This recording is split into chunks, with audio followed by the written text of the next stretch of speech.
ஒரு entertaining test match நிறைவுக்கு வந்திருக்கு. அன்ஃபார்ச்சுனேட்லி ஃபார் இந்தியன் ஃபேன்ஸ் அது இந்தியாவுக்கு சாதகமா ரைட் சைடுல போகல அப்படின்னு சொன்னா அது மிகையாகாது. சரி எங்க இந்த டெஸ்ட் மேட்ச்ச தவற விட்டாங்க அப்படின்னு நீங்க பார்க்கறதுக்கு முன்னாடி என்னெல்லாம் சரியா செஞ்சாங்க அப்படிங்கிறதையும் கண்டிப்பா நம்ம கவனிச்சாகணும்.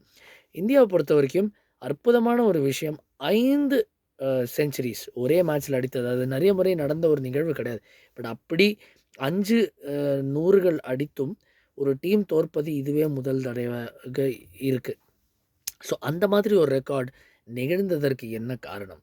அப்படின்னு பார்த்தா, முதல்ல நம்ம கோடிட்டு காட்ட வேண்டிய ஒரு அ தேவையே இல்ல. ஈஸியா தெரிஞ்சிரும்.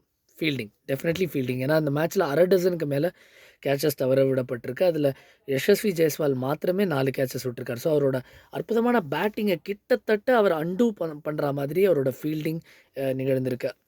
அவரு மாத்திரம் இல்ல. ரவீந்திர ஜடேஜா ஒரு எளிதான கேட்ச விட்டாரு. அவரோட ஸ்டாண்டர்ட்ஸ் படி கண்டிப்பா முதல் இன்னிங்ஸ்ல. அதுக்கப்புறம் தொடர்ந்து ஆப்பர்ச்சுனிட்டீஸ் தவற விடப்பட்டது. ரிஷப் பந்த் ஒரு 2, 3 ஓரளவு டஃப்பான சான்சஸ் விட்டார் அப்படின்னு சொல்லலாம். சிலது வந்து பிடிச்சிருக்கணும் அப்படிங்கிற ஒரு எண்ணம் இருக்கும். ஒரு முறை பார்த்தீங்கன்னா, பென் ஸ்டோக்ஸ் இன்னைக்கு உங்களுக்கு நினைவு இருக்கும். அவர் ரிவர்ஸ் ஸ்வீப் பண்ண எத்தனிக்கும்போது பந்து லாப் ஆயி போச்சு. பந்து ராகுல் லெக் ஸ்லிப்லேருந்து வந்து பிடிக்க ட்ரை பண்றாரு. பட் அது ரிஷப் பந்துக்கு அருகாமையில தான் இருந்தது. அவரால அந்த பந்துக்கு போக முடியல. ஸோ இந்த மாதிரி சில பேசிக் எரர்ஸ் இருந்தது. இன்னும் ஒரு பெரிய எரர் அப்படின்னு பார்த்தீங்கன்னா, middle order, lower order batting. அங்க தாங்க பெரிய கேம் சேஞ்சரே. யோசிச்சு பாருங்க.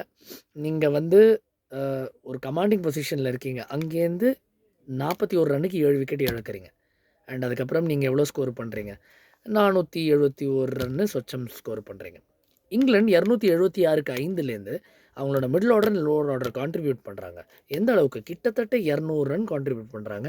அண்ட் இந்தியாவோட அவங்க 6 ரன் தான் பின்தங்கிய நிலையில இருக்காங்க. ஸோ, ஒரு செகண்ட் இன்னிங்ஸ் ஷூட் அவுட்டா மாத்திருச்சு இந்த ஃபீல்டிங். அதுக்கப்புறம் என்ன ஆகுது?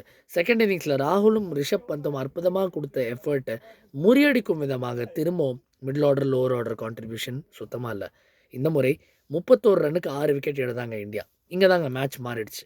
371ங்கிறது ஹெட்டிங்லி பொறுத்தவரைக்கும் அது ஒரு மாரி சேஸ் பண்ணக்கூடிய ஸ்கோர் அப்படின்னு சொன்னா மிகையாகாது. ஏன்னா, 5 முறை இந்த களத்தில 350 பிளஸ் டோட்டல் சேஸ் ஆயிருக்கு.